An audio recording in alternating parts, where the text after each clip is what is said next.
I was secretly living as the only son of one of the wealthiest billionaires in New York City, playing the role of a humble, pure-hearted boyfriend to the CEO, Ashley. Just as I was about to reveal my true identity, I overheard Ashley's group of close friends speaking in French, right in front of me. "He's about to go home and get married, so what about this little boyfriend of yours? A breakup, then?" Ashley gently swirled the wine in her glass. "No breakup.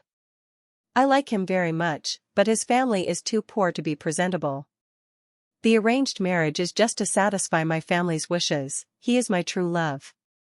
I'll continue to keep him hidden and support him on the side." They were chatting so casually, assuming I was just a poor guy who didn't understand French.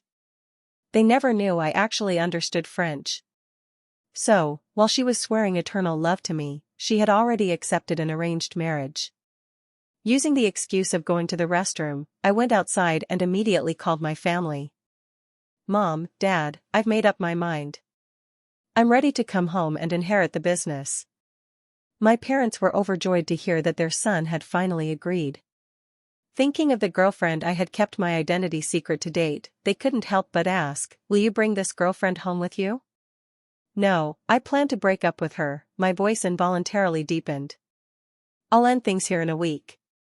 I said a few more words, hung up the phone, put it away, and returned to the private room. The noise in the room paused for a moment when I pushed open the door. But I pretended not to notice, went straight to Ashley, and sat down. She paused her conversation, looking toward me as I sat silently beside her. "Nick, what took you so long on the phone?" Before I could speak, another voice interjected. There were no French speakers in the room, yet the person spoke in French. "Ashley, when are you and James White planning to get married?" Hearing this question, my hand tightened around the wine glass. Ashley remained as nonchalant as ever, glancing at me before answering the question in French. "The families have already set the date, it's in 2 weeks." Everyone in the room looked towards me. One of her close friends asked curiously, "If you marry James White, what about Nick? A breakup, then?" Ashley shook her head, took a small sip of wine, and continued, "The wedding is just to appease my family. The person I love is Nick." As soon as she said this, the entire room burst into laughter.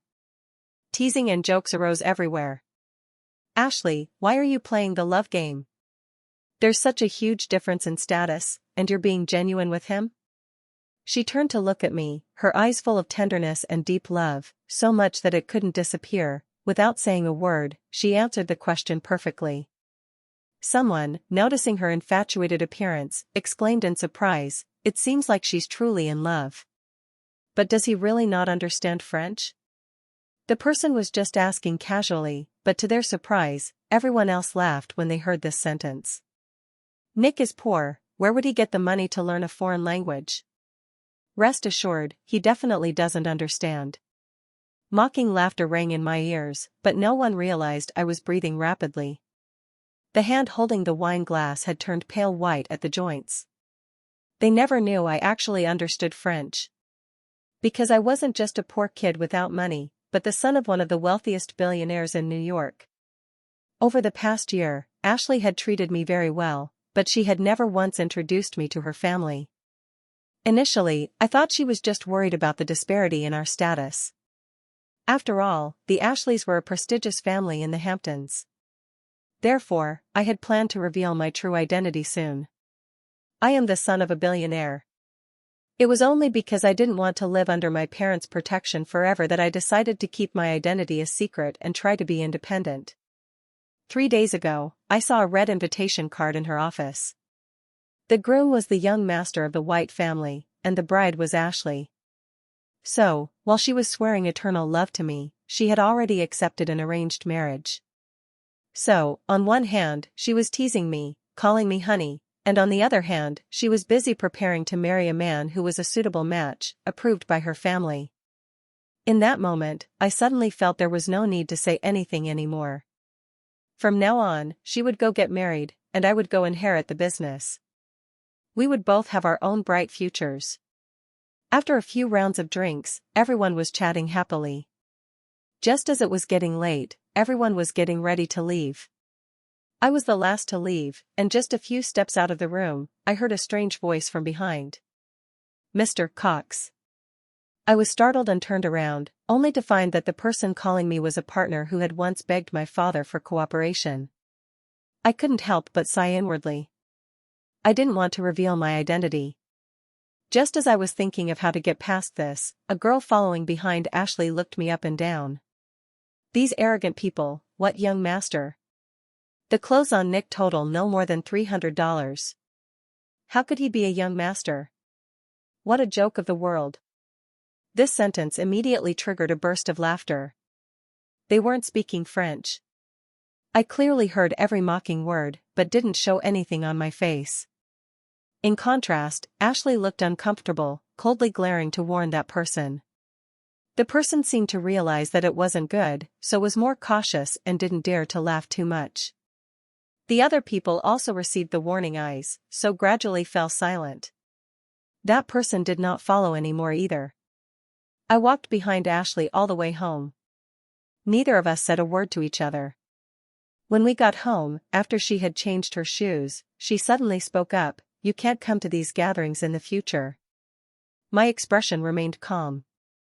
Even though I was being tactfully pushed out of her group of friends, I didn't show the slightest emotion, just asked, "Is it because I embarrass you?" She choked for a moment, intending to pat my head, but I avoided it, so she sighed in explanation, "What are you thinking? I just don't want you to get hurt, but we have a status gap and we will always face such situations. Has your family never urged you to get married?"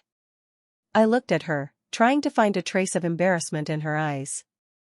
But even hearing the words "get married," Ashley just paused slightly, before quickly returning to her composed appearance. "Nick, you just need to know that the person I love is you, that's enough, and I will find a way to solve other problems." If I didn't observe closely, I really couldn't tell that anything was off with her. Having said that, Ashley went into the bathroom. Watching her disappear, I didn't say anything, but in my heart I couldn't help but wonder that her solution was to listen to her family and marry one person and support another. Not far off, a message notification came from the direction of the bedside table. It was Ashley's phone. Her password had never been hidden from me. I could easily unlock the phone, open the message, and see that it was from James White. "Ashley, we have to meet with our families tomorrow. If you don't stay at my place tonight, our parents might find out about our pretending to be engaged. I know you love your boyfriend, but at least for these few days, give me a little face, okay?" Although the words were humble, I could still see his intentions. Initially, he would use the excuse of the parents of both sides to beg her to stay together, but what about later? He would just continue to use this excuse to escalate and become increasingly excessive. However, this had nothing to do with me anymore. I had already decided to leave. Thinking this, I set the message back to unread and put the phone back in its place. A moment later, Ashley came out of the shower and picked up her phone. The next second, she looked at me with an apologetic expression. "Nick, something urgent came up at the company. I need to go over tonight. I won't be home, rest well." She left in a hurry, not paying attention to my reaction, and not realizing that I had always seen her to the door, complaining and hoping that she could spend more time with me. But this time I didn't hold her back at all, watching her fade away. Ding dong, Ashley had just left when I also received a message. "Just a word from me and Ashley will come to me. What will you be when we really get married? A lover who can't be brought into the light." James White's words were difficult to hear, but what hurt me more was that the knife used to hurt me was given to someone else by the girlfriend I once thought I could be with for life. Ashley probably didn't know that even if I didn't find that wedding invitation, the fact that she was getting married to someone else couldn't be hidden from me for long. Because immediately after I discovered the wedding invitation, James White had added me as a friend. Over the past few days, he had continuously sent me many provocative images. Pictures of Ashley and James White trying on wedding dresses, pictures of them choosing diamond rings together, pictures of them looking at wedding venues together. Every single picture completely destroyed all the feelings I had for Ashley. That night, Ashley didn't come home, and I didn't care at all. The next morning, I woke up and went straight to the company to submit my resignation letter, completing the resignation procedures in the same day. During lunch break, I ate lunch with my colleagues downstairs. After hearing that I had completed the resignation procedures, a close colleague couldn't help but jokingly ask, "Recently, I have been watching videos about colleagues suddenly resigning in order to go back and inherit the family fortune. Nick, you resigned so neatly, are you not also going back to inherit the family fortune?" My colleague was just joking, but I nodded slightly. Yes, going back to inherit the family fortune. Everyone was stunned for a moment, then laughed as a group, just treating it as a joke and not paying attention. I smiled and didn't explain further. After eating, I packed up all my belongings, put them in a box, and carried them home. When I got home, Ashley happened to be there. Seeing me carrying a box of stuff home, she was slightly surprised. "You resigned?" I nodded, carrying the box toward the room, but her eyebrows furrowed, calling me back. "Don't you like this job very much? Why did you suddenly resign?" I stopped, turned around, and smiled. "Because I have another job that I want to do more in the future." Hearing me say this, Ashley didn't ask further, just said, "If work is too tiring, then go home and rest. I am very heartbroken every day seeing you work yourself to exhaustion. Nick, you have to know that I can support you." I shook my head, word by word saying, "I am not anyone's property." Ashley corrected herself. "How could you be property?" "I hate hearing that." Not wanting to hear more, I interrupted her. "Why are you home so early today? Aren't you going to the company? You've been so busy recently and haven't had time to be with me. Today I thought about making time to be with you." Having said that, her eyebrows relaxed and she became the girlfriend who doted on me 100%. "Where do you want to go? Brunch? A movie? Today, whatever you want to do, I will go with you." If it were the old me, hearing these words, I probably would have been endlessly touched.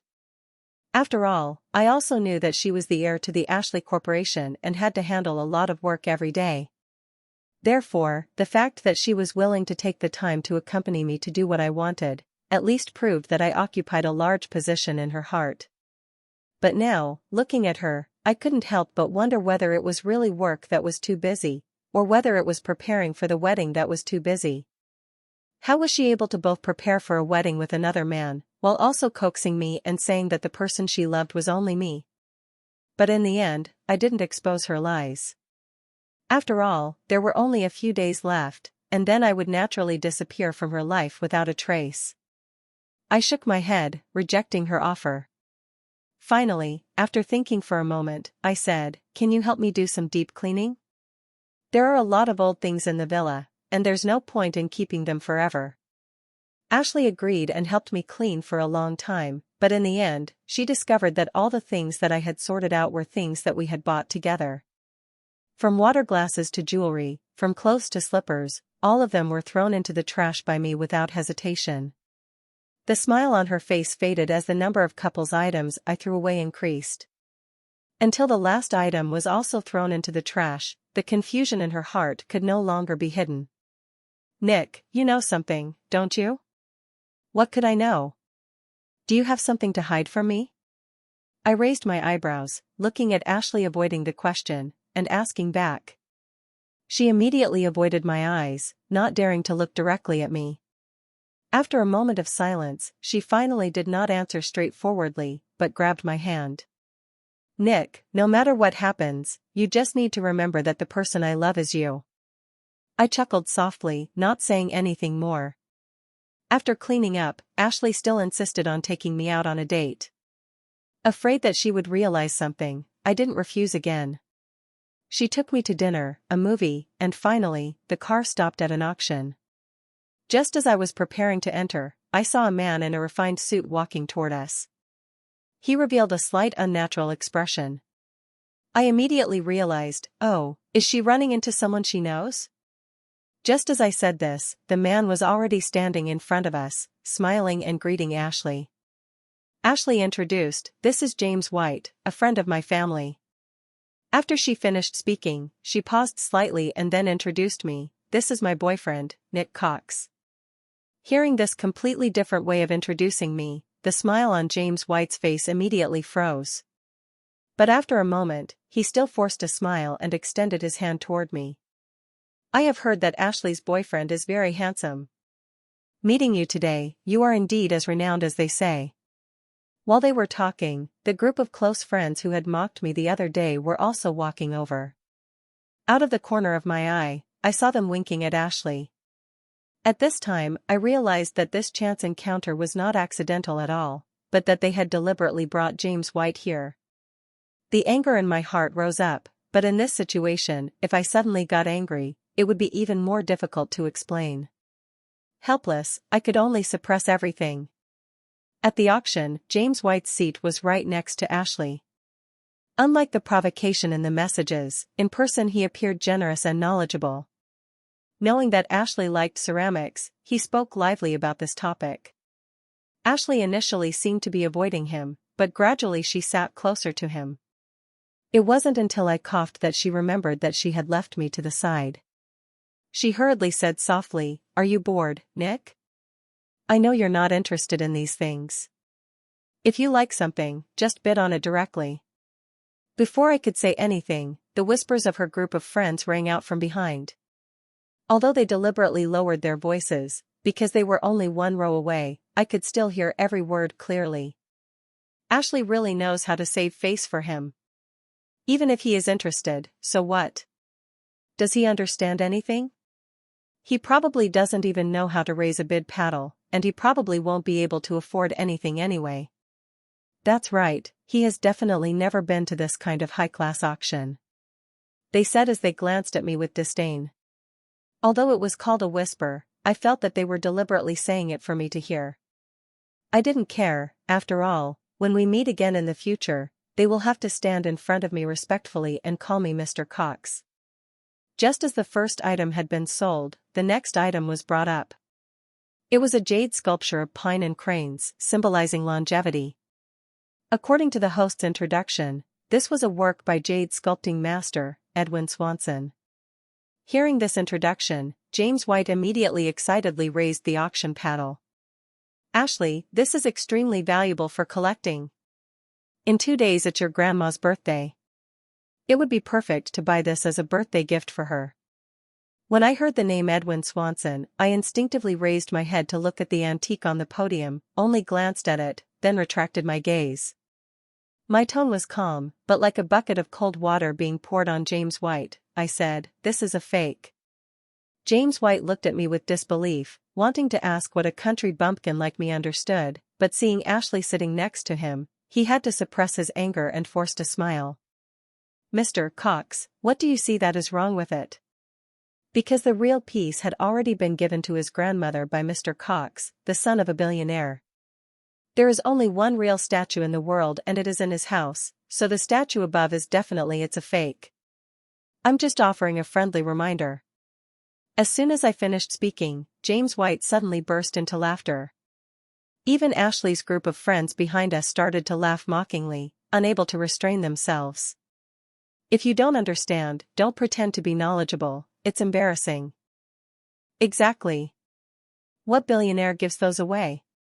Unless you were under the bed and saw it with your own eyes. Doesn't he think that by having the last name Cox, he can become close to Mr. Cox? The mocking laughter grew louder. Finally, Ashley coldly stopped the jeering. She looked at me, took my hand. "Nick, I know you've been reading some books about antique appraisal recently, but your appraisal skills can't improve from books alone. James has been going to auctions and studying carving since he was young, he understands it a little better than you." There wasn't anything too harsh that was said, but she clearly thought I was talking nonsense. I chuckled softly, saying nothing.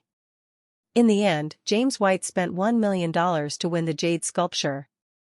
Watching him swipe his credit card, I smiled, wondering what Ashley's grandmother would think when she found out he bought a fake jade statue for $1 million as a gift. I didn't stop him or care, standing up and going to the restroom. Just after I finished washing my hands, a familiar voice rang out from behind. "Nick Cox, I thought I made myself clear enough, so why are you still shamelessly hanging around here? Are you that desperate to be the third wheel?" His voice was shrill and grating, completely different from his earlier, dignified manner.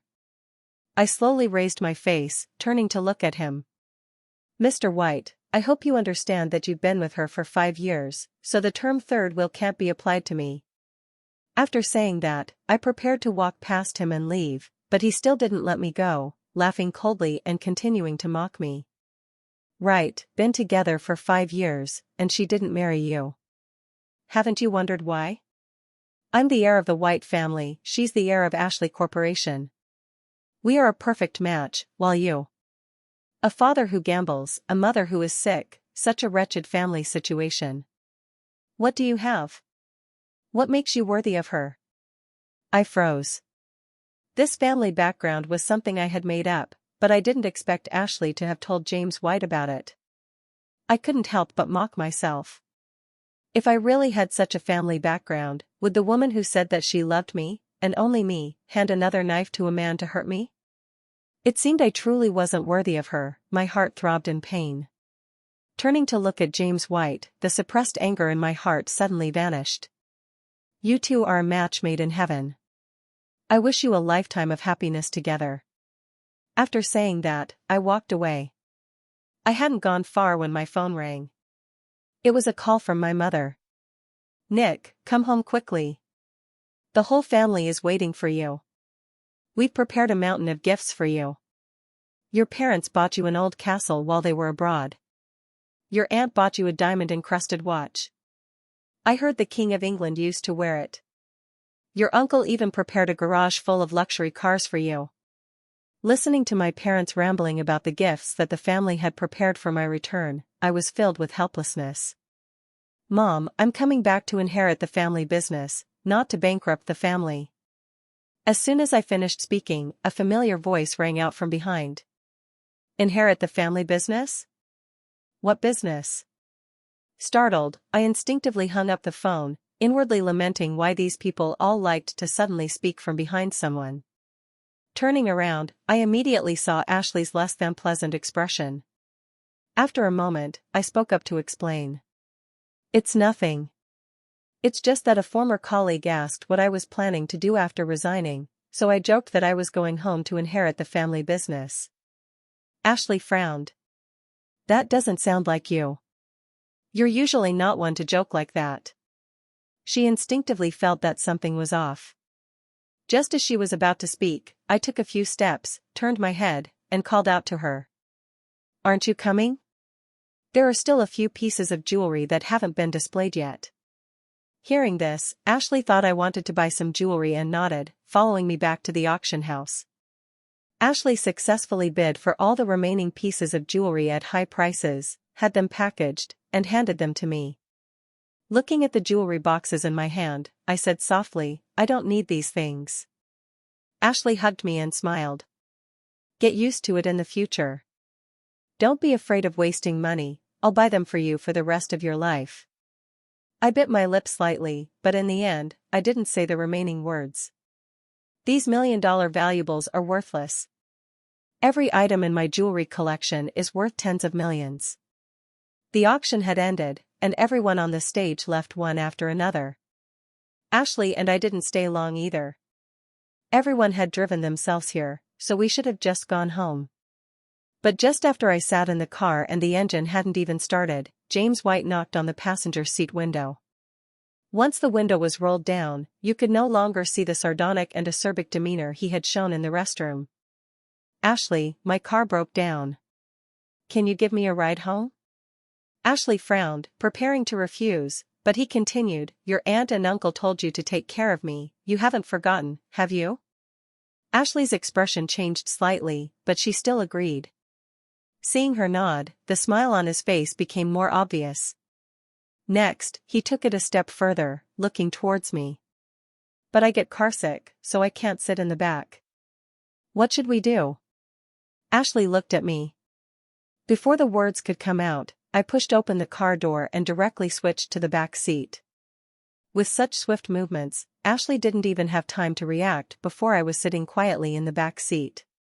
Her words were stuck in her throat, making people very uncomfortable. She wanted to say something, but when I looked into the rearview mirror, I had already closed my eyes, feigning a desire to rest. At that moment, James White also got into the car. When the car door closed and he saw me closing my eyes to rest in the back seat, the corner of his mouth slightly rose in smugness. Nick Cox, so what if she still likes you now? What I want will eventually fall into my hands. Winning her heart is only a matter of time. Thinking this, James White's mood suddenly became better. He looked at Ashley with loving eyes. Ms. Ashley, you tired? Then let him rest for a while. Perhaps realizing my abnormality, Ashley didn't chat much with James White, just nodded and started the car in silence. I don't know when I really fell asleep. When I woke up, the car was already parked in the garage of the Ashley's villa. James White was also no longer in the car. Ashley stroked my face. You're awake? I saw that you were sleeping too soundly, so I couldn't bear to wake you up.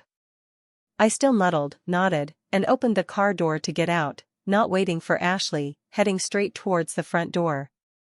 When Ashley got out of the car, I had already reached the door.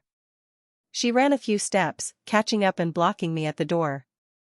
Are you angry? James White is just a friend of the family, don't mind him. I asked, do you think I embarrassed you? Ashley froze, preparing to stroke my head, but I dodged it, leaving her to explain in disappointment. What are you thinking? He really is just a friend of the family. Honey, I only love you, you know that. After saying that, she moved forward to kiss me, but I pushed her away. Seeing her shocked expression, I walked straight through the door. I'm not feeling well, I'm going to my room to rest first. After saying that, I directly locked the door, completely cutting off the possibility of Ashley entering the room. Early the next morning, Ashley and I were eating breakfast in the dining room on the first floor when the phone next to me suddenly rang. It was the alarm I had set beforehand, with the event note, day to meet Ashley's parents. Ashley also saw those words. I had previously intended to reveal my true identity, so I mentioned taking her home to meet my parents, and she had agreed. We looked at each other, and I was thinking of how to cancel this meeting when her phone rang. It was a call from James White. I don't know what the other person said, but her expression changed. When she walked towards me, she apologized and canceled the meeting. Nick, something suddenly came up. I'll see your parents next time, okay? I thought I would explode and scream, but in the end, I just calmly nodded. It's just as well, I have something to do today too. Not long after Ashley left, I also left the house, going to the mall to buy gifts for the friends I was about to meet. When I arrived at the meeting place, everyone opened their gifts. Seeing that each box contained a brand new designer item, they were immediately shocked and exclaimed, Nick, where did you buy these things? They look so cool. Seeing their excited appearances, I couldn't help but explain, but they all looked disbelieving, so I decided to reveal my true identity. Actually, what I said before about my father gambling and my mother being seriously ill were all lies. My real identity is the only son of a billionaire. This time, I'm saying goodbye to you all because I'm about to go back to inherit the family fortune. Hearing me say this, everyone was first stunned, then shocked, and finally overjoyed. Oh my God, a young master was right next to me. The cheers almost brought down the ceiling of the restaurant. After calming down, someone remembered Ashley and quickly asked, but if you go back, what about Ashley? Does she know your real identity? Mentioning Ashley, the smile on my face faded. She's about to marry someone else, so what's the point? Hearing this, my friends were full of suspicion. In our eyes, she is a rare gem in the upper class, right? 3 years ago, you said you liked epiphyllum flower, and she spent a lot of money to buy up all the epiphyllum flower in the world just to make you smile. 2 years ago, you caught the flu, and she canceled a $100 million contract to fly back from abroad, personally taking care of you, staying up all night, not daring to doze off. And a year ago, when your car had an accident, and a truck lost control, she strongly steered the car, and you were unscathed, while she broke 3 ribs and was hospitalized for 3 months, almost not waking up. Now, she's getting married. How could the groom not be you? Listening to my friends recounting the past, I still couldn't help but feel 1,000 emotions. At that time, Ashley really loved me, loving me to the point of risking her life. But now, I shook my head, smiling softly. She does love me, but her family thinks that my identity is not worthy of her. Before I had time to reveal my true identity, she agreed to marry someone else. According to her, after getting married, maybe she wants me to be her lover. Hearing these words, my brothers were immediately furious. What? To have a billionaire's only son be her lover? The Ashleys are really crazy. Okay, if she knows that you quietly left her house, that she knows your real identity, she will definitely regret it to death. Just at that moment, Ashley and James White walked in from the door, hearing their words, frowning. What real identity? Seeing them walking in together, a friend was about to say something, but was stopped by me. I looked at the two people who had just entered, my attitude indifferent. What are you doing here? Hearing my question, Ashley couldn't help but feel a little embarrassed, avoiding my eyes. The two of our families just happened to have a collaboration, so we made an appointment to discuss it. Hearing her answer, I laughed. I of course knew about your collaboration. A marriage collaboration, right?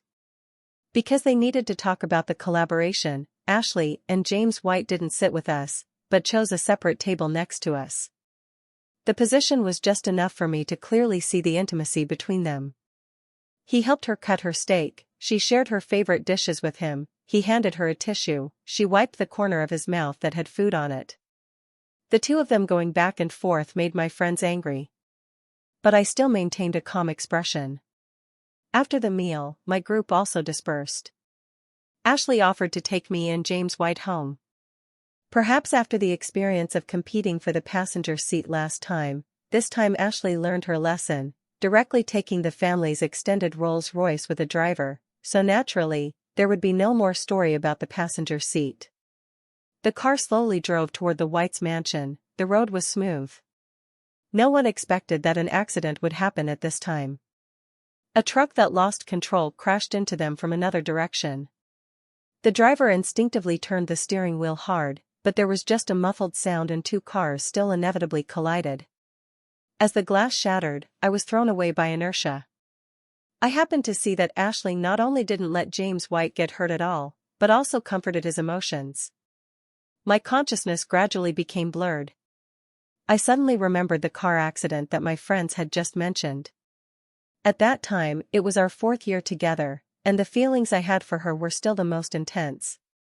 In the same intersection, the same truck rushing over like this, I was on the side that the truck was crashing into. In an instant, I realized that I couldn't avoid it, and could only forcibly turn the steering wheel so that the side I was sitting on faced the impact. The front of the truck caved in, and she was stuck in the driver's seat. Firefighters and doctors coordinated the rescue for a long time before finally getting her out of the car. She almost died that day, but even so, when she was out of danger, the first thing she said when she woke up was to ask about my safety. Now, it was the same car accident, only the person she was instinctively protecting was no longer me. The tail of the Rolls-Royce was crashed to the point that people didn't dare to look straight at it. Until everyone got out of the car, Ashley was still comforting James White, finally seeing that I was silently holding the bloody wound on my temple. Fortunately, my injuries were not serious. After going to the hospital for bandaging, there were no big problems. It was just that because I was injured in the head, the doctor still advised me to stay in the hospital for observation for 2 days. Ashley looked at the bandage on my head, feeling a little apologetic. "Nick, I'm sorry. At that time, I just thought that there would be a collaboration with James White in the near future, and we needed to participate together, so his face couldn't be injured. That's why I protected him. Hit me, scold me, I'll accept it all, just don't ignore me, okay?" Her attitude of apology was extremely sincere, and the reason also seemed plausible. If I didn't remember that their wedding would take place in less than half a month, I would lower my head, not saying anything. Not saying I was angry, not forgiving, or saying that I forgave. From beginning to end, it was still that unruffled appearance. Ashley kept apologizing, repeatedly saying sorry. Suddenly, she seemed to remember something, her eyes flashing with a hint of joy. Your birthday is in a few days. I want to give you a gift early, can I? What birthday gift do you want? I'll buy it for you. Finally, I looked up at her, my eyes still unwavering. Then, buy me a plane ticket to the Hamptons 3 days from now. Why are you going to the Hamptons? She was a little surprised, but quickly gave herself the answer. Do you want to travel? I didn't explain, just nodded. Ashley didn't ask further. Right in front of me, she opened her phone and bought a plane ticket to the Hamptons. After buying it, she said, "This plane ticket is a bit small as a birthday gift. At that time, I will give you a big surprise." I shook my head, smiling slightly. It's not small at all, not small in the slightest. After all, this plane ticket is the road back home for me. Ashley, thank you for the gift, personally sending me home. In the 2 days I was hospitalized, Ashley was as if she had returned to the time when we first fell in love. Her treatment of me could be said to be attentive, but good things don't last long, and her care also ended on the day I was discharged from the hospital. She first said that the company had something to do, so she asked the driver to take me home. Then, I received a provocative message from James White. Sorry, Ashley and I are about to get married. Today, she has to go home with me to have a meal with the family. I'm afraid that she doesn't have time to pick you up from the hospital. I didn't care about this message, and just silently went home, starting to pack my luggage. On the day of my departure, I woke up very early. 7 hours before takeoff, I moved each suitcase out of the door, but just happened to meet Ashley returning. Seeing several suitcases piled up in front of the villa, her expression was flustered, and a hint of unease suddenly rose in her heart. What's going on? Aren't you just going to the Hamptons to have some fun? You're still flying on the ticket I bought for you, you forgot? My expression was calm, as if I was really just preparing to go out on a trip, but my explanation still didn't make her happy. Aren't you just going for a day or two? Why do you need to bring so much luggage? I smiled softly. Just bringing a few more outfits. Wanted to take a lot of pictures. But you never liked taking pictures that much. The uneasiness spread from her heart throughout her body, making her want to open my suitcases immediately to check if what I said was true. Just as she was about to act, an urgent phone call interrupted her. It was a call from James White. After listening to the phone, she was quiet for a moment, and after a period of silence, Ashley still finally left first.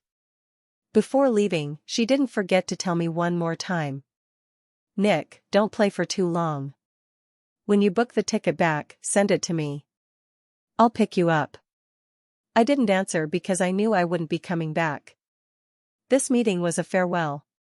5 hours before takeoff, I changed the front door password from my birthday to James White's birthday. Then, I stuck a sticky note on the door.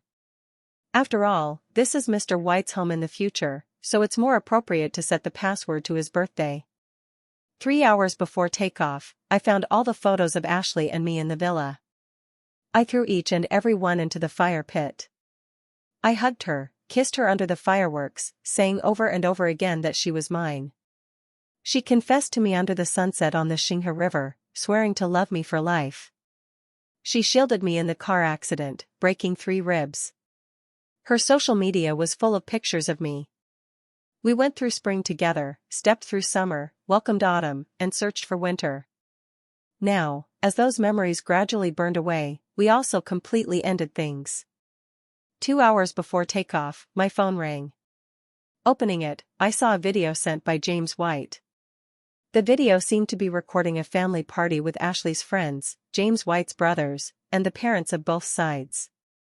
Many people surrounded Ashley and James White, the 2 protagonists of the party, shouting loudly, "Kiss! Kiss!"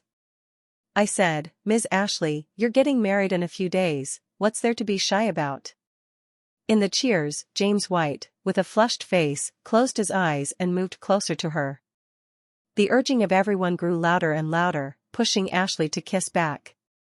Ashley just stared at the person in front of her, and finally closed her eyes. The video kept playing on repeat. By the seventh time, a message from James White came. Nick Cox, have you seen enough? I'm the son-in-law recognized by everyone in the Ashley family. With your poor family, how could the Ashley family ever look at you? With a family background like yours, you're barely good enough for a beggar. So what if Ashley loves you?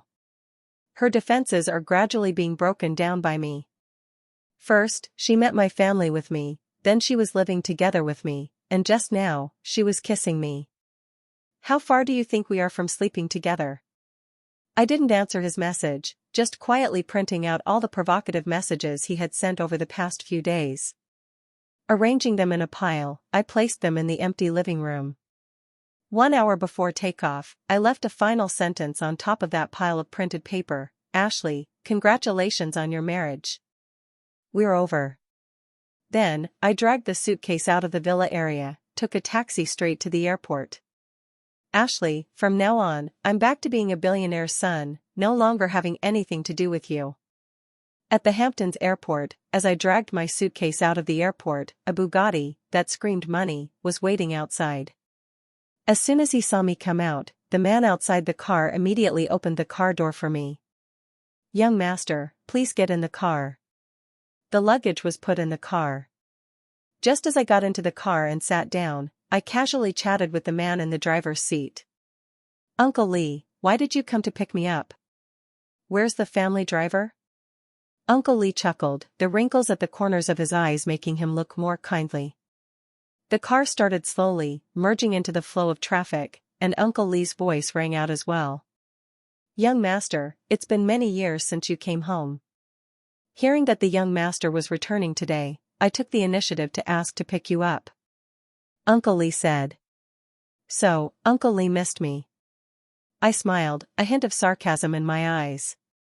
Very quickly, the car stopped in front of the Cox family villa. Getting out of the car, I went straight into the villa. When I pushed open the door, there was already a group of servants standing waiting by the door. Seeing me walk in, they said in unison, in an orderly manner, "Welcome home, young master." I was slightly flustered. Uncle Lee pushed the suitcase to the servant, who immediately received it and carried it upstairs. Seeing my flustered expression, Uncle Lee laughed. The masters value the ceremony very much. Knowing that the young master was coming back, they had them train all night to prepare for the welcome. They're all waiting for the young master in the living room right now. I nodded. Although this scene was too ostentatious, I didn't say anything to spoil the fun, and directly went to the living room. Sure enough, the living room was full of people at this moment. My parents, along with my uncle and aunt, were all present. I went forward to greet each person, and then sat down next to my parents. Looking at their concerned expressions, the composure I had been maintaining suddenly broke down, and a sense of unspeakable grievance rose in my heart. From a young age, I had been doted on by all the adults, never suffering any grievances. Until I decided to hide my identity to train myself, going to the Hamptons and meeting Ashley. Over the past 5 years, I had given her a sincere heart. At that time, I really wanted to live my life with her, and believed that sooner or later, we would become the only one for each other. But it was a pity that in the end, I almost became her secret lover without even knowing it. A sincere heart, in the end, was just thrown to the dogs. My mother noticed my resentment and patted my shoulder. Let bygones be bygones. The thing we are least afraid of is making mistakes. We'll just start over from the beginning. We aren't afraid of forgiving mistakes. Hearing my parents' comforting words, my mood finally eased somewhat. Seeing this, the others also quickly changed the subject, taking out the gifts they had prepared in advance. It was only at this time that I realized that what my mother had said in the phone call before was not exaggerated at all, even quite modest. House deeds were piled up, and on top of that was a bunch of keys. The most striking thing was the diamond-encrusted watch placed in the middle, made of gold and diamonds. Each diamond was huge, exuding an extraordinary and precious aura. But they still seemed to feel that it wasn't enough, trying to fill the table in front of me as if only that would satisfy them. Just as I was about to say that I didn't need anything, I suddenly slapped the table, my eyes lighting up. Nick just broke up, right? I just happen to have a friend whose daughter just came back from abroad. My friend has been worried about her daughter not being able to find a boyfriend for a long time. Why don't the two of you meet? Just consider it getting to know each other. I was stunned, hurriedly waving my hand, saying that I didn't need it, but my aunt didn't listen, directly taking out her phone and pushing a contact to me. That girl you met before she went abroad, she's very pretty. Even if there's no fate, it's not bad to be friends. Faced with this sincerity, I finally agreed to my aunt's suggestion. But what I didn't expect was that when I opened the contact that my aunt had pushed to me, I found that I already had it in my friend list. I clicked on it, but there was no note. The profile picture was a crescent moon on a pure black background. I was surprised, trying to recall, but still couldn't remember when I had added this person as a friend. I also didn't ask, calmly turning off the phone screen. After all the answers would appear when we met. While I was preparing for the matchmaking blind date, Ashley, on the other side, was finally getting home. The sky was gradually darkening, and the villa wasn't lit. She didn't see the sticky note on the door, entering the password, preparing to push open the door, but found that the door still couldn't be opened. Surprised, she raised her head, only now seeing the piece of paper stuck on the door. After all, this is Mr. White's home in the future, so it's more appropriate to set the password to his birthday. Mr. White's home. Ashley's heart suddenly pounded wildly. Could it be that he already knew something? But he and James White had only met once. Others couldn't have told him about this. How did he know that I was about to get married to James White? Ashley hesitated, entering James White's birthday. The door to the villa immediately opened, turning on the lights, and the villa was empty. She instinctively called out, "Nick." The sound echoed in the villa, but no one answered. It was only at this time that she suddenly remembered that I had gone to the Hamptons 2 days ago. It was very rare for me to leave her for so long, most of the time waiting for her to come home. Or rather, since we had been living together, except for this time, every time she came home, I was at home waiting for her to return. Thinking of this, a trace of uneasiness suddenly rose in Ashley's heart, suddenly feeling empty inside. Could it be that he had really done it? But after a moment, she rejected this thought. How could it be? Nick Cox loved me so much. It was probably just because she had spent too little time with him recently that he was overthinking a bit, only to accidentally guess the relationship between her and James White. But in the end, he would still come back to her. At that time, she would just coax him, and everything would be fine. Thinking this, she rubbed her forehead, walking towards the living room.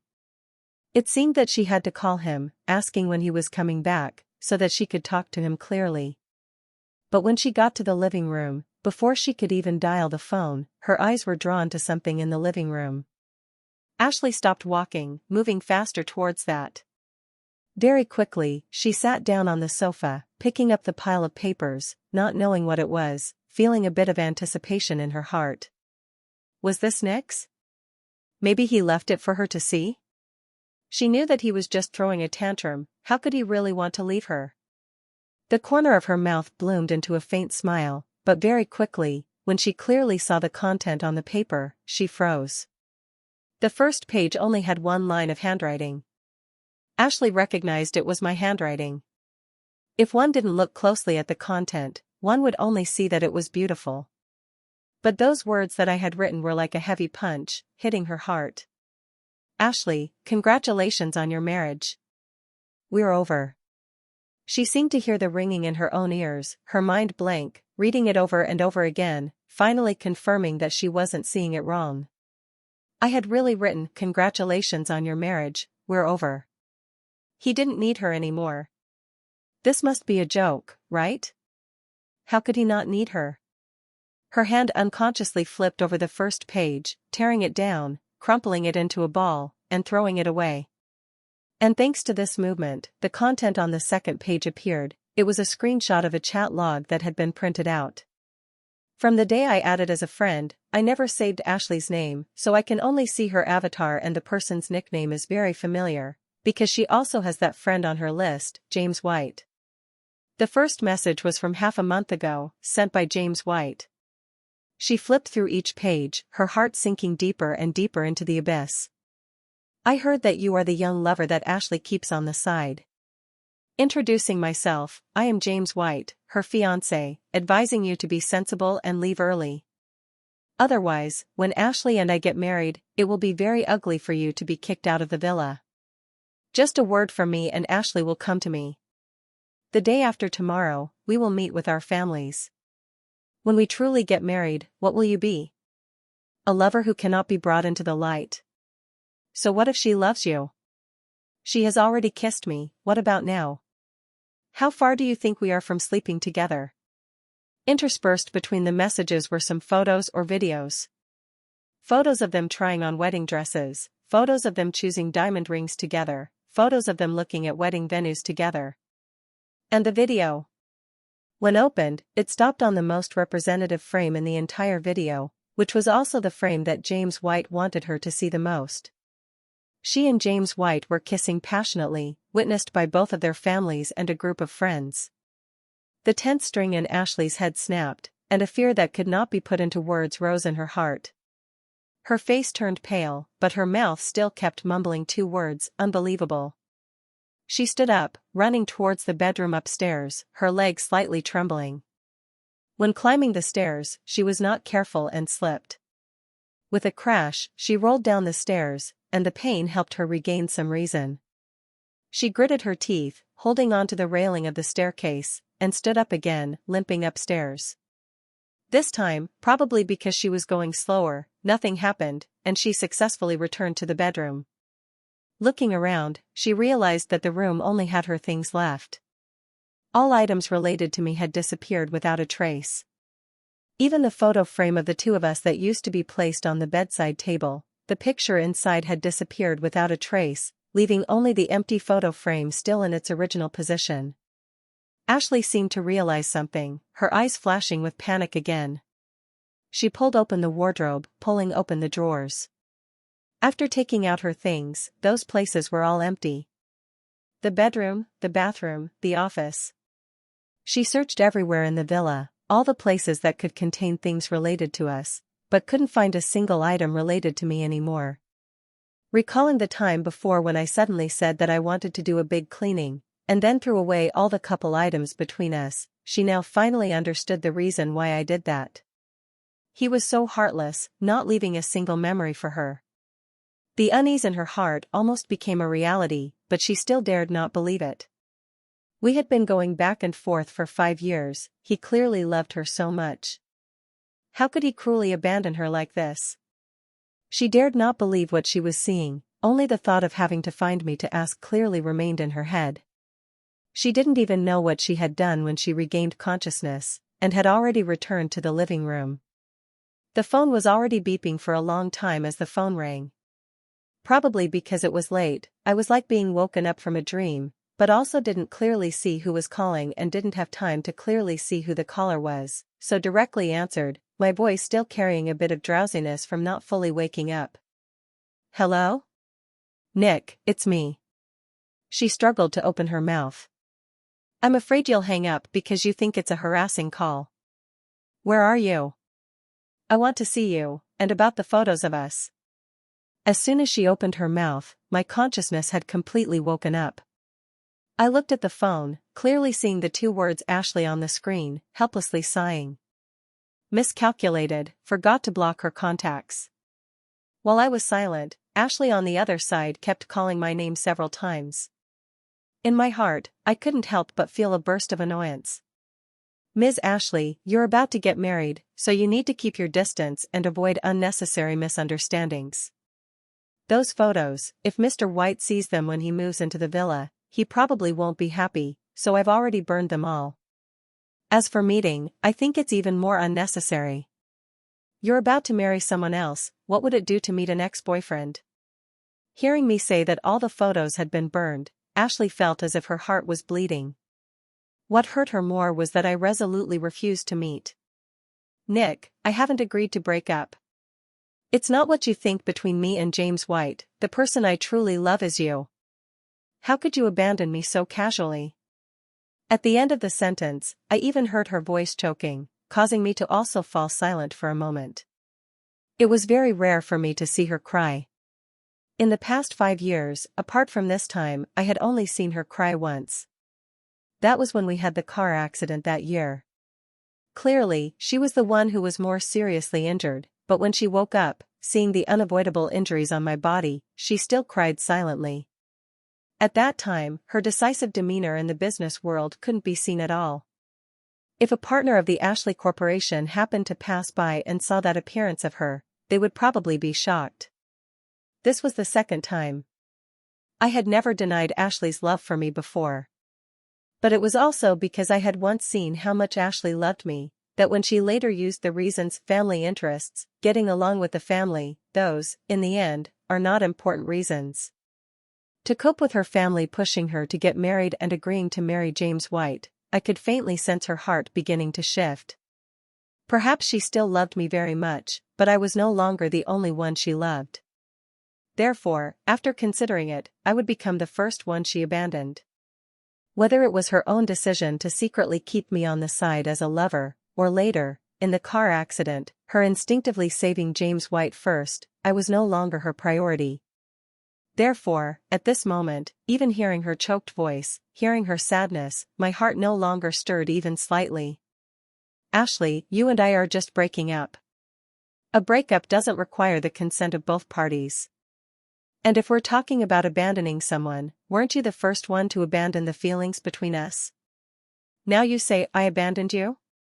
Having said it to this extent, please understand that we have broken up. I hope you won't disturb my life anymore." Each word I said made Ashley's heart ache even more. She moved her lips, her eyes filled with tears. "Nick," she just called my name, and the phone gave off a long beep, indicating that the call had ended. She was stunned, preparing to call again, but discovered that the phone could no longer make calls. It had been blocked. Ashley tried many other ways to contact me but discovered that after all the messages were sent, there was a red exclamation point. She dazedly collapsed onto the sofa, her gaze falling on that pile of documents again. She stared at the pile of papers, sadness and anger rising. She reached out, strongly sweeping the pile of papers off the table. Each piece of paper floated in the air with rustling sounds, finally falling onto the table, sofa, and floor. It was all because of James White. If he hadn't exposed this in front of Nick Cox, how could he have suddenly left so decisively? The last piece of paper fell in front of her. It just happened to be the final boast that James White had sent to me. "So what if she loves you? She has already kissed me, what about now? How far do you think we are from sleeping together?" Her eyes darkened, staring at that line for a long time. After a long while, she suddenly sneered, her eyes, which were like dead water, suddenly flashing with a sinister glint. "James White, I have told you that the person I like is only Nick. Who gave you the guts to cause trouble for Nick? In that case, since you want to get married, I will give you a big gift." I had no knowledge of Ashley's thoughts. I just coldly put the phone number saved as Ashley into the blacklist, along with all of her means of contact. Then, putting down the phone, I fell asleep. And that night, I slept especially soundly. Because tomorrow was the day I would go to the corporation to take office.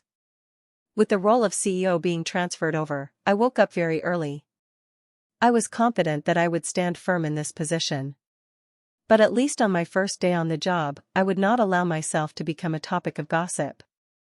Xingqi Corporation was the family business of the Cox family, with a history of over 100 years, and a very wide scope of business.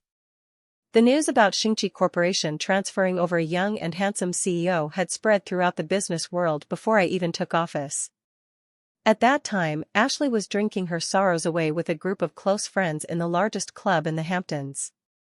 It is said that Nick Cox, after finding out that she was about to marry someone else, angrily broke up with Ashley. But no one took this seriously. He was just temporarily unable to accept that he could only be a mistress without a name in the future, so he angrily demanded a breakup. It is said that he just resigned. Don't worry, when the money in his hands is spent, sooner or later, he will come back. If not, who will save his gambling father and sick mother? That's right, I've met many pretty boys who live off their girlfriends like him. In the past, wasn't he trying to cling to her? Now that his dream has been shattered and he can't accept it as normal. At most, after a period of time, you can coax him and things will be fine. That's right, with his status, how could he be your husband? From the beginning, it was just wishful thinking. The life that you allowed him to live by your side, he probably didn't even dare to dream of before. The mockery aimed at me echoed endlessly, causing Ashley, who was silently drinking, to also feel uncomfortable. Her expression was gloomy, suddenly slamming the wine glass in her hand. Crash! The sound of glass shattering, along with the shards of glass flying out, caused the noisy space to quiet down a bit. Suddenly, her cold voice, full of chill, rang out, "Enough." The others blankly looked at her expression. No one reacted, no one understood why she had gotten angry. The words she said sounded like she was defending me, but this wasn't the first time they had said this. Even in front of her, they had said it no small number of times. Ashley and I have never objected to anything, so why is she getting angry now? Finally, Lu Chanchan, the person sitting closest to her, furrowed her brows and spoke up, breaking the dead silence.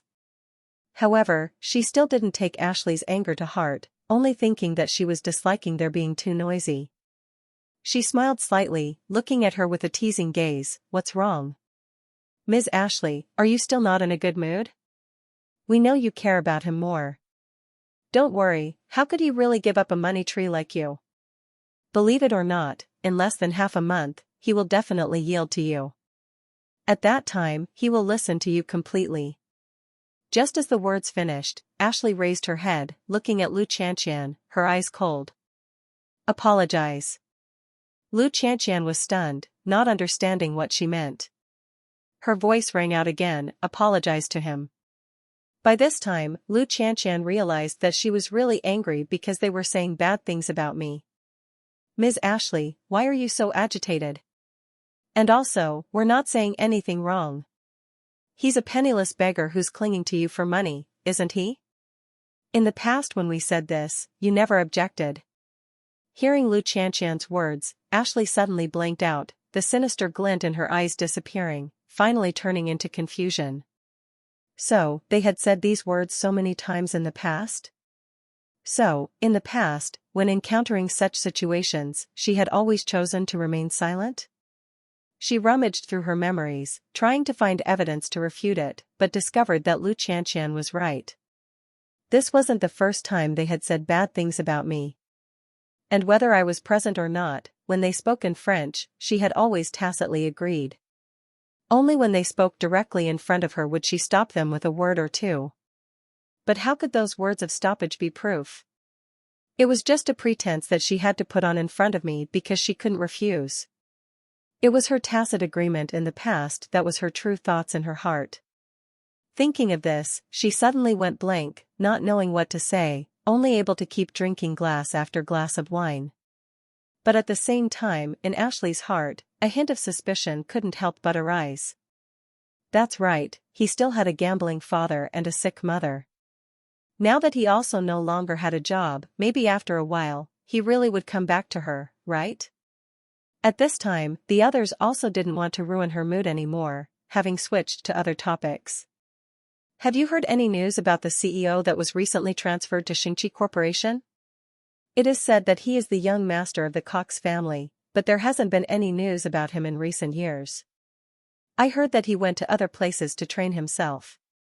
Now that he's back, Xingqi Corporation was immediately handed over to him. The Cox family, after all, only has one son. Those assets will eventually fall into his hands. Even if it's parachuting from above, he must have been trained well from an early age, being able to directly take office. Being members of the elite are all the same, how could the distance between people be so great?" Ashley wasn't interested in this topic, so she didn't participate, just sitting alone in a corner. More and more empty wine bottles were in front of her. She wasn't listening carefully, so naturally, she didn't hear the words "a few years ago, the young master of the Cox family went outside to train," only recently coming home, that they had said. She also didn't think that maybe the paper I had left behind when leaving, the things I had written, were all true. When everyone dispersed, it was already late at night.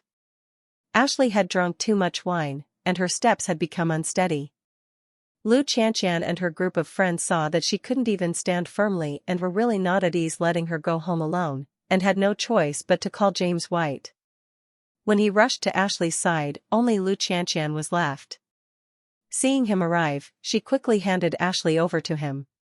"Ms. Ashley, I'm leaving her to you. You must take her home carefully." After saying that, she even gave him a knowing look. He understood what she meant, took her car keys, and left the room, leaving only Ashley, who was so drunk that she was unconscious, and James White. He didn't take her back to the Ashley family villa but directly took her to his villa. It was only with great difficulty that he got into the room, placing her on the soft bed. He thoughtfully wiped her face, then carefully lay down next to Ashley.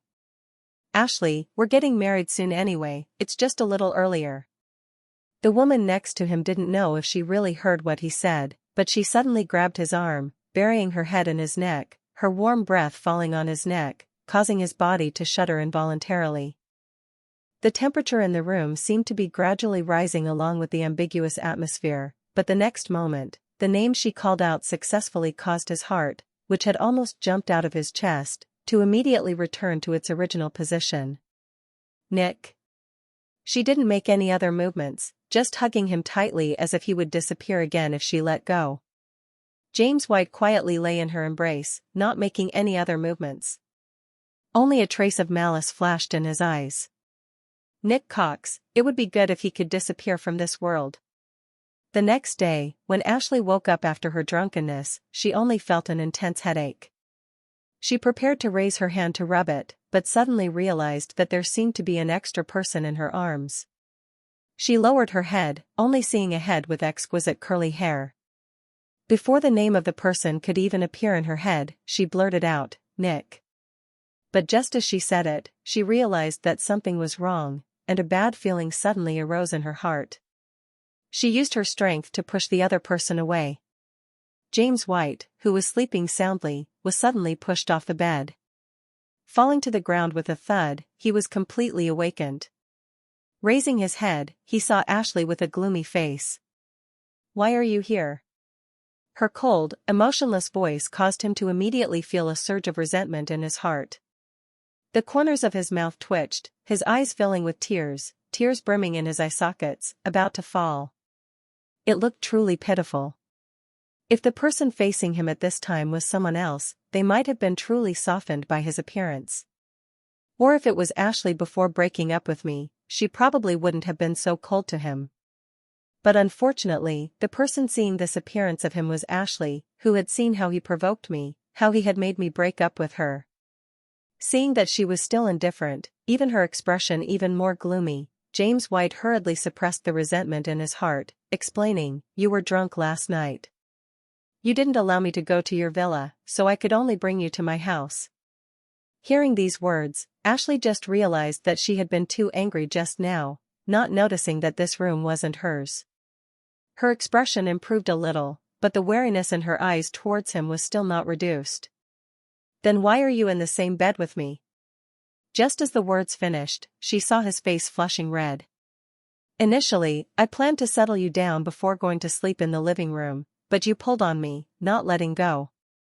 His shy appearance caused her expression to change abruptly.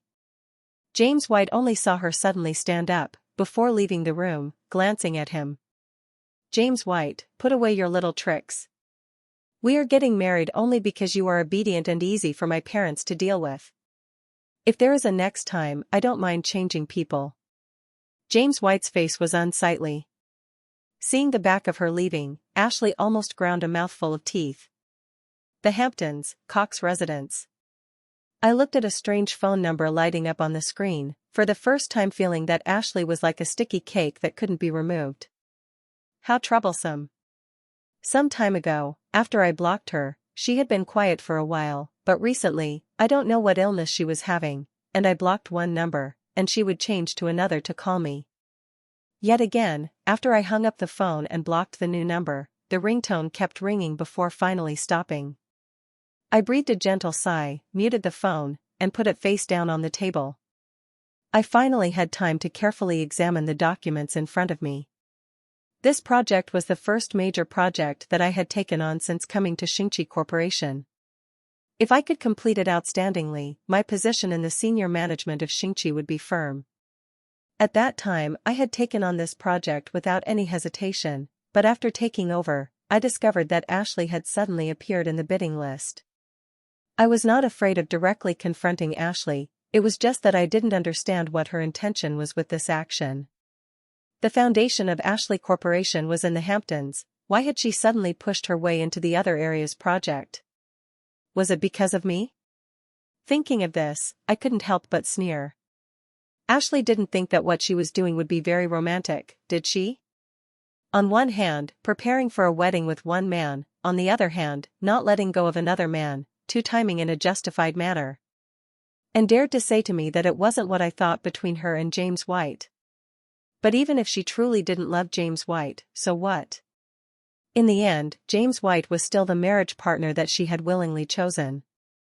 Even if I wasn't the only son of a billionaire, she shouldn't have arbitrarily changed me from a legitimate boyfriend into a kept man.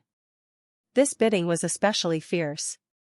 Not only Xingqi and Ashley Corporation but almost all the top families in the Hamptons were participating. Of course, there were also not few who were like Ashley, coming from other cities. Because there were too many people, the organizers directly hosted a party, inviting all the corporations participating in the bidding. When my aunt brought the invitation card, she mysteriously winked at me. I looked at her meaningful gaze. Thinking that I might have missed some important information, I confusedly looked at her. "Aunt, is there anything else?" My aunt, hearing these words, glanced at me. Seeing that I seemed to have truly forgotten everything that had been agreed upon a few days ago, she no longer kept it a secret, stepping forward and strongly patting my shoulder. "Hey, didn't I tell you some time ago about the meeting with my friend's daughter? That girl has been busy these past few days, unable to arrange the time. It just so happens that she will also be at this bidding, so you guys can go together." Hearing that it was about matchmaking, I immediately felt embarrassed. In addition, the meeting place and time made me both laugh and cry. "Aunt, this time we are all going to bid, so wouldn't we become competing opponents?" Aunt is the first person to arrange for competing opponents to date at the bidding site. I followed my words, coordinating, and giving a thumbs up. My aunt, however, didn't care about this at all. "What's wrong with that? On the field, you're opponents, but off the field, that isn't certain. Moreover, if you meet beforehand, being busy remembering the beauty is also good, isn't it? I have already asked around. Although that girl has never dated, she once liked a boy, and I heard that he just happens to be similar to you." Hearing this, I was startled, only now remembering that last time when I discovered I was already friends with that person, because I skipped the step of adding them as a friend, I had also forgotten about it afterward. The time for chatting was long, so naturally I had also forgotten about the dating matter. Now, hearing my aunt remind me, I just remembered that that person, the person she liked, was similar to me. We were already friends. In other words, did they for a long time. Could it be that this girl initially became friends with me because of this? I frowned, and the feeling of goodwill I had towards her diminished a bit. Looking at it now, it seemed like she didn't really not want to find a boyfriend, but was just still unable to forget the person in her heart. In this situation, if I intervened, would I be just putting myself in the position of being a substitute? I didn't mention this matter to my aunt, and my aunt didn't know either. I just laughed it off and accepted the invitation. I no longer had any interest in the meeting that my aunt had mentioned. But I didn't expect that my silence would be understood by my aunt as agreement.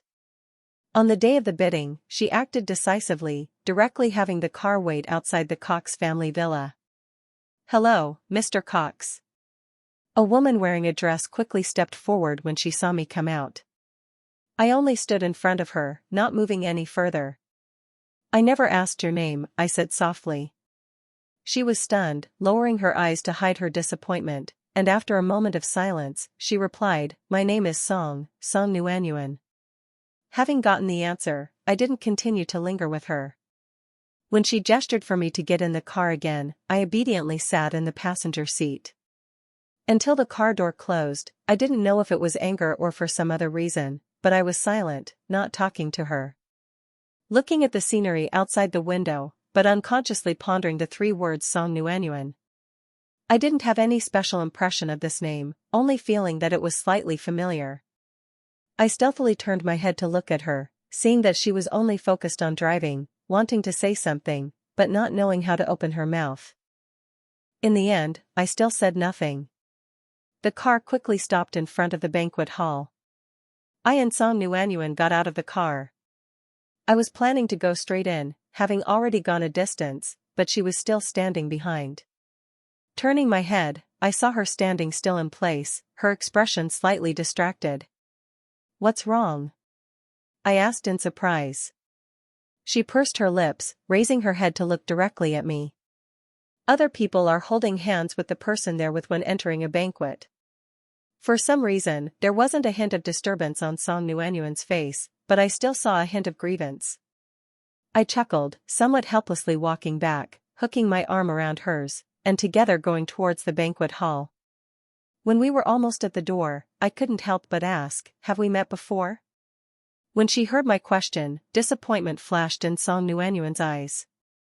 "He really doesn't remember me." Just as I thought she wouldn't answer this question, she took a deep breath, breaking the deathly silence. We were classmates in high school, but I was always the one sitting in the corner of the classroom. She was lonely, quiet, always the one most easily forgotten in the class. Even her parents were always busy with work, not having time to care for her. At that time, because Song Nuanyuan was always immersed in her own world, reacting indifferently to the classmates who came to chat with her, even if she wasn't a strange person, no one remembered her. Even I, who was next to her at this time, had liked her for a long time.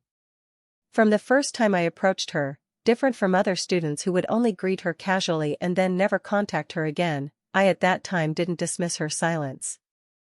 No matter what the matter was, I would seriously ask the opinion of all the students, including her.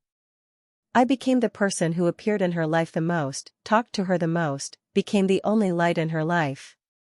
But later, she resented her shyness and silence countless times, causing her to only become friends with me through the single yearbook at graduation, never actively chatting with me even once. Because she always felt that an ordinary person like her wasn't worthy of me. After that, she both studied abroad and received psychological treatment.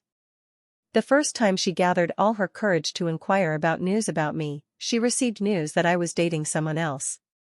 At that time, she thought that as long as I was happy, even if she had to be a passerby in my life forever, she would accept it. She had almost given up, but at this time learned that I had broken up with my girlfriend, so she had returned. Until this moment, hearing Song Nuanyuan's explanation, I finally found the pieces of memories related to her in the corner of my memory. It was just that when thinking about the quiet, taciturn high school classmate from the past, and then looking at the woman who now attended parties and discussed cooperation, naturally responding to everything, I was still a bit unable to believe it. I couldn't help but blurt out, "It's been years since we last saw each other. You've changed a lot, become more beautiful." Hearing my last sentence, she couldn't help but feel her ears slightly redden. It was very noisy in the banquet hall. There were many people who came to participate in the bidding.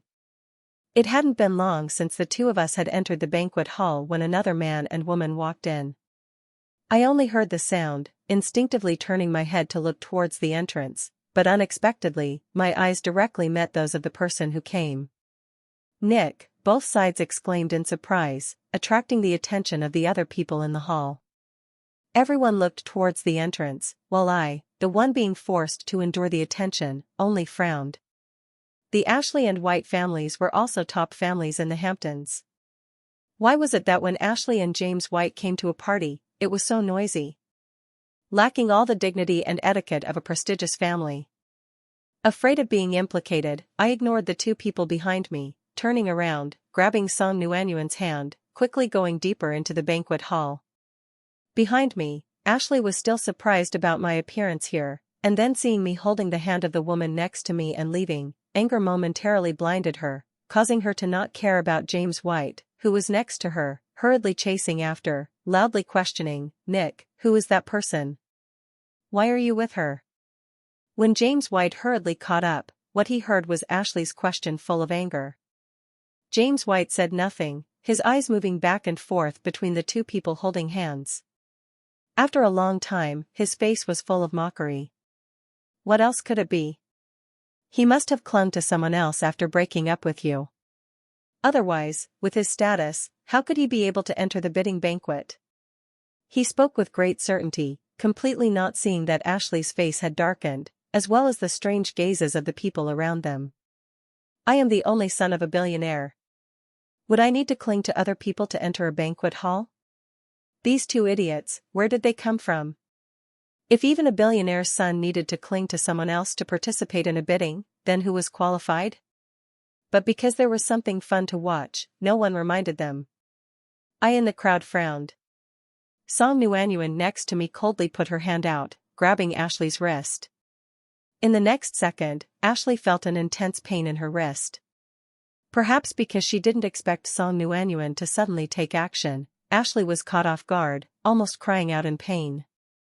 Seeing that she still refused to let go of her hand that was pulling me, Song Nuanyuan's emotionless voice rang out, "Let go." Her cold voice caused Ashley to involuntarily shudder. She raised her head, looking at the person in front of her, her expression even more unsightly. Realizing her difficult situation, James White couldn't help but feel pity, immediately pointing his finger at Song Nuanyuan, scolding, "Do you know who we are? Daring to treat us like this? Believe it or not, I will make it so that you cannot survive." Although Ashley said nothing, looking at the sinister glint flashing in her eyes, and adding the fact that from beginning to end she didn't stop James White's unreasonable words, it's possible to guess that her thoughts at this moment are no different from his. I chuckled, first patting Song Nuanyuan's hand, gesturing for her to let go. Although Song Nuanyuan was a bit unwilling, seeing me nod to her, she still obediently let go. Seeing our reaction, Ashley's expression finally improved a bit. Even James White thought we were afraid, so we yielded. He was posing emotionally, preparing to say something, but in the next second, I took off the chest pin without hesitation, stabbing it towards her hand. Ashley was still certain that I wouldn't dare to actually take action. After all, I loved her so much, how could I bear to hurt her? It was definitely just pretending to scare her. "Nick, you know what?" Just as Ashley opened her mouth, the pin had strongly stabbed into the back of her hand. The sudden pain caused Ashley to immediately lose strength in her hand, letting go of the hand that was pulling me.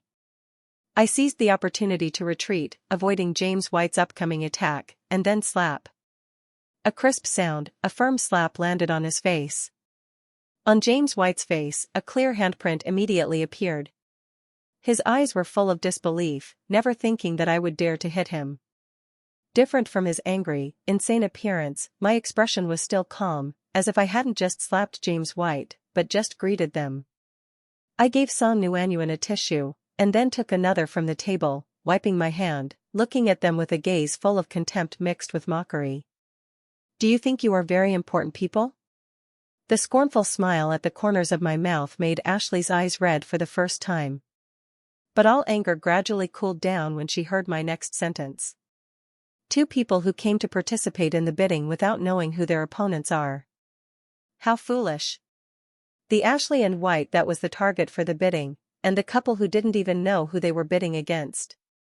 I remembered the information they had received, carefully looking at the person in front of them, finally linking Song Nuanyuan with the secondary daughter of the Song family. The second wealthiest family in the Hamptons, second only to the Cox family. At this time, Song Nuanyuan, who had been silent from the beginning, except for the words "let go," finally opened her mouth again. "Instead of asking us if we know who you are, why don't you ask the person next to you who we are?" This immediately caused Ashley and James White to stand frozen in place. Then her comment implying I also came to the party for the bidding. The implication being the only possibility was that I was the younger son and heir to the Cox family, a family known to be billionaires. Realizing this, the faces of Ashley and James White suddenly turned pale. Looking around, the crowd was watching the show. At this time, how could the two of them not understand that they themselves were the clowns being watched? Ashley's face turned from green to red, no longer remembering that she had come here to participate in the bidding. Hurriedly leaving the banquet hall in a clumsy and embarrassed manner. Seeing her leave, James White glared at me resentfully, and then hurriedly chased after her. I saw his hateful eyes but didn't care. After all, it wasn't as if James White had just hated me for a day or two. James White's support was nothing more than the White family and the vague marriage with Ashley. Ashley could agree to marry James White while still loving me, so when the benefits that James White brought were very few, she would naturally also abandon him and choose someone else. As for the White family, I didn't even need to take action.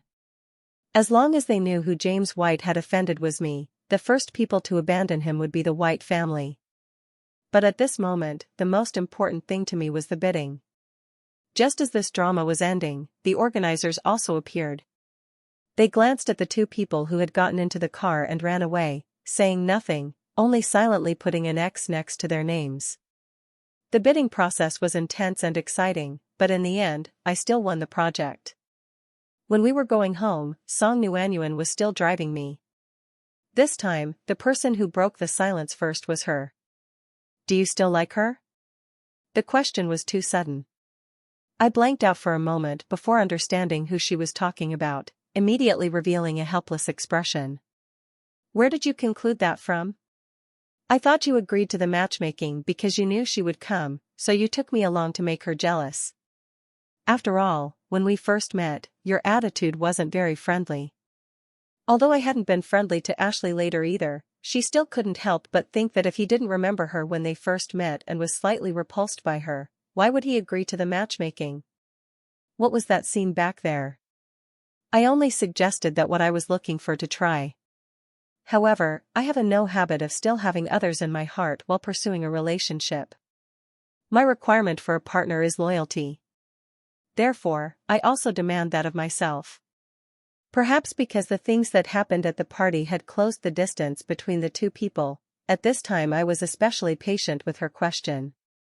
The two of us chatted a bit, the car quickly stopping in front of the Cox family villa.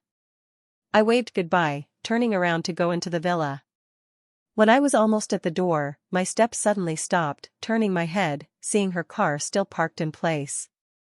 With no sign of starting up, I turned back to her side. The car window rolled down. She blinked, her eyes carrying a hint of confusion and surprise as she looked at me. "Mr. Cox, do you still have something to do? Since we're both classmates, no need to be so polite. You can just call me Nick in the future." Hearing the politeness in her way of addressing me, I smiled. But I agreed to the matchmaking only because of my aunt. I wasn't really planning to start a new relationship. Therefore, let's temporarily just maintain a friendship relationship, okay? After saying that, I waved to her again, really like a normal friend saying goodbye. "Be careful on the way back." Looking at my gradually disappearing figure behind the villa gate, a faint smile bloomed on her face. Song Nuanyuan had waited for so many years, naturally not minding waiting for some more time. As he had said, let's just be friends for now.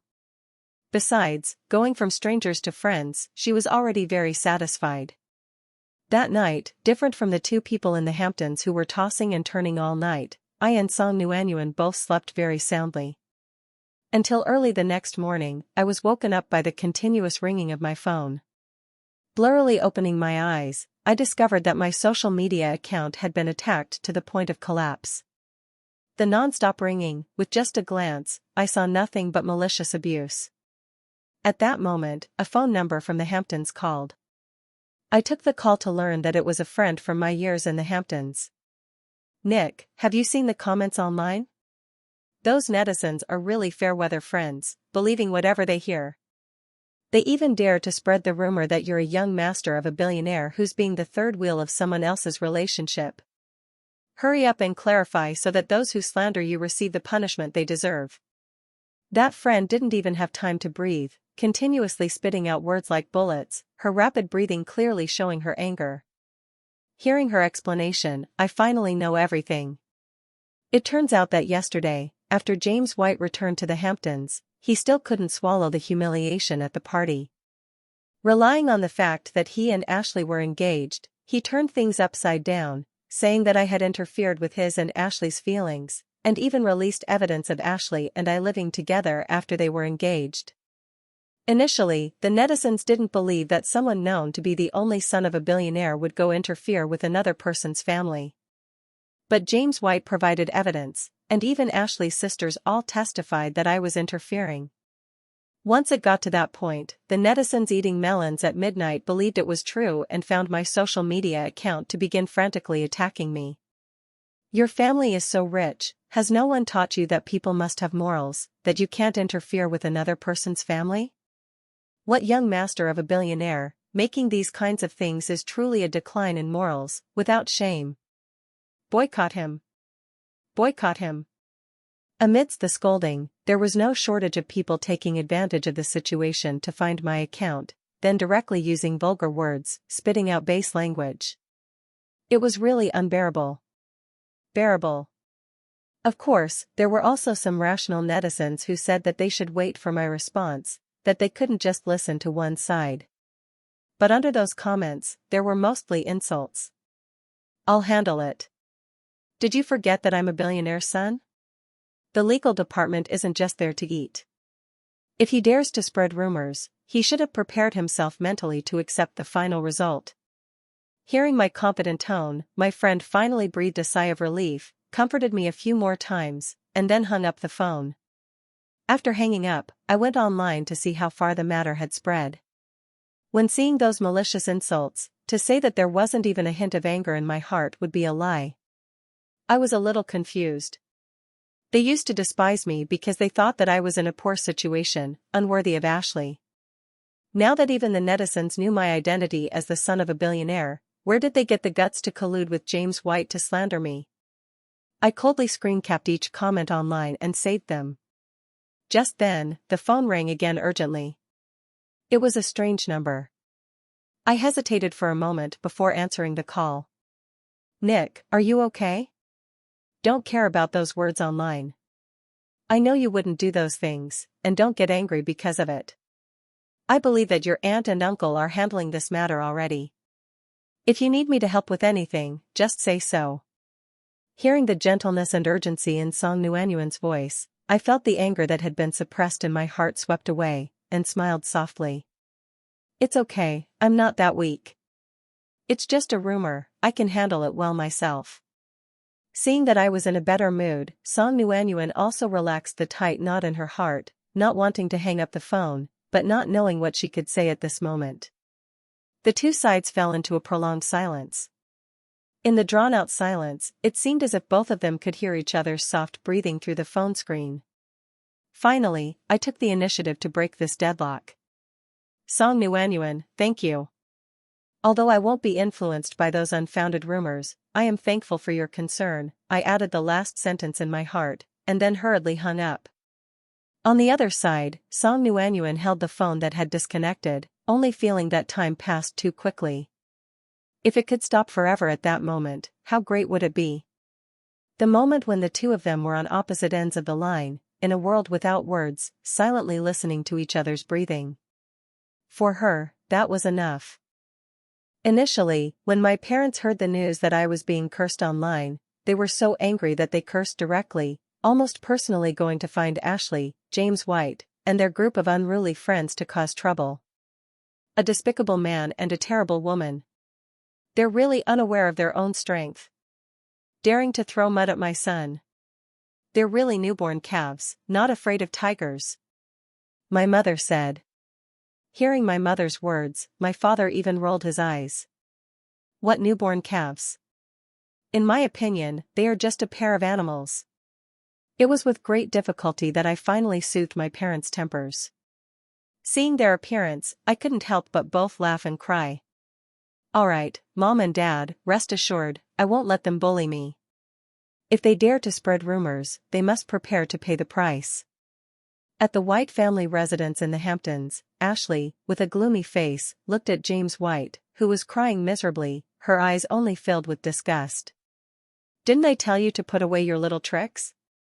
Initially, seeing that you still had some use, I planned to keep you, not expecting that you would be so bold, directly contacting Lu Chanshan and the others." "Slandering Nick? It seems like I have given you too much face." She grabbed his chin, forcing him to raise his head. He kept shaking his head but couldn't exchange it for her pity. "Ashley, that bastard is clearly a billionaire's son, yet he lied to you for 5 years, saying that his family was poor. Now that we've offended him, do you think that he still has feelings for you? Instead of waiting for him to take revenge later, why don't we join forces to crush the Cox family completely?"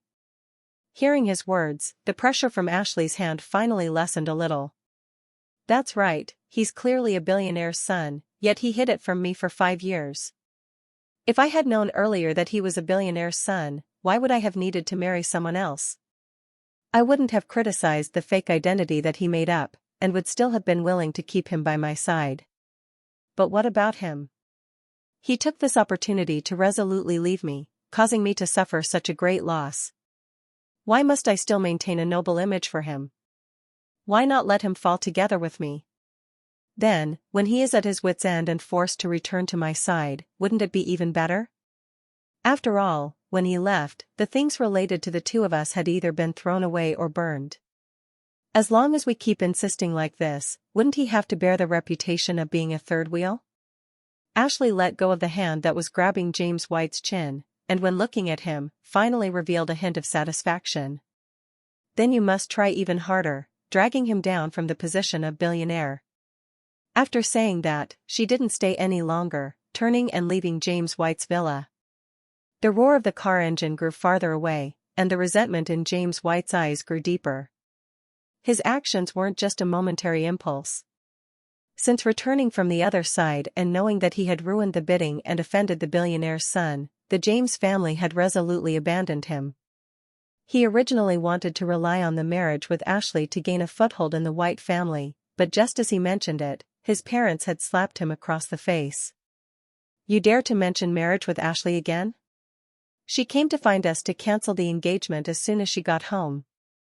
Can't even keep a woman, tell me what use you have." It was only at this time that James White realized that he had been abandoned by everyone. "But why?" "Nick Cox, because of you, I was abandoned by the White family, and despised by Ashley, so what makes you capable to still stand high above me and look down on me?" He poured all his resentment onto me, dragging Lu Chanshan and Ashley, gambling everything in a desperate attempt to struggle for the last time. They were all naively thinking that as long as they erased the past between me and Ashley, even if I brought out evidence of the 5 years of love, they could still create even older evidence to distract from it until I directly announced 2 surveillance videos. One of those videos was a conversation in French of them in front of me a month before I found out. Even though the voices of everyone in the surveillance video were slightly distorted, the meaning in their words was still conveyed very clearly. Ashley had secretly gotten engaged to someone else without my knowledge, while attempting to retain me by acting like she was in love. The other surveillance video was the confrontation between James White and me outside the restroom. In the video, it could be clearly heard that I had said that I had been going back and forth with Ashley for 5 years. If one really had to say who was the one to insert, then that person had to be James White. At that time, other than impotent anger, he had not been able to refute me. If the person inserting really was me, then with James White's personality, he would have already refuted it then. Adding that the words and tone of boast before the legitimate boyfriend was after all aspects he had had, it didn't seem to be those of the one that had done the insuring, so it seemed that it was James who had become obsessed so long ago, and it made him more like the person that was an unwanted third party. Reality the guy that was obsessed with what he cannot have. Public opinion immediately reversed. Those netizens who had cursed me before now repaid Ashley and James White with curses even more horrific. While those netizens who claimed to be knights of justice were frantically cursing under Ashley's and James White's microblogs, I directly sent the lawsuits to all the netizens who had ever commented on mine to express curse in comments for the fact they slandered me, as well as those who made money off of bad news and threw mud at me, and to the court to let them get the justice. including James White, Ashley, and their group of friends, all were brought to the court. I no longer followed up on the things that followed myself, but gave all the authority to Xingqi's legal department to handle. When logging into my social media account again, the comments section was finally much cleaner. Occasionally, there would be a few jumping around, but they were quickly banned from speaking. When the ban period ended, just as they were about to continue babbling, they discovered that in their personal page, there was an additional court summons. This finally made them completely honest. And for those comments comforting me, I especially posted a microblog. The net of heaven has large meshes, but it lets nothing through. Only those who truly have something to hide are afraid of rumors. As for me, I am only using the law to protect my deserving rights. James White had been completely abandoned. I didn't care too much about the things that followed. It was just that when hearing that on the day James White was brought to court, he couldn't even find a lawyer willing to defend him, I also felt slightly regretful. Actually, if James White hadn't sought his own death by coming in front of me, he could have completely maintained a peaceful surface with Ashley, being a most normal arranged marriage couple in the upper class. But alas, he didn't know enough. When I was still by Ashley's side, he wanted to chase me away. When I left, he poured all his resentment onto me, wanting to trample me under his feet. In the end, he fell into such an ending. Including Ashley, those sisters led by Lu Qianqian were always like that, bowing down before the strong, bullying the weak, thinking that birth determined everything. After discovering that they no longer had a chance to reconcile with me, they had followed the path of joining forces with James White, in the end all being brought to court together. Was it worth it? In contrast, the central figure of this drama, Ashley, because she had never posted any related comments, only choosing to be silent, on the contrary, had separated herself from the matter. So now that everything has ended, that you now know all the details of my relationship, I'm ready to move on. It's been a while that the legal team had to inform me that the case has reached resolution and that everything had been settled. The group has gone and repented for what they did. The final judgment of their cases had been delivered to me, and I will soon close the door on them and start anew. And as I turn the handle, this one closes. So then, and I am here as the general manager for the company to move forward in my next role. All in all, the cases have settled and done with. I won't be one looking back, but looking forward to the future to make changes. And to start anew.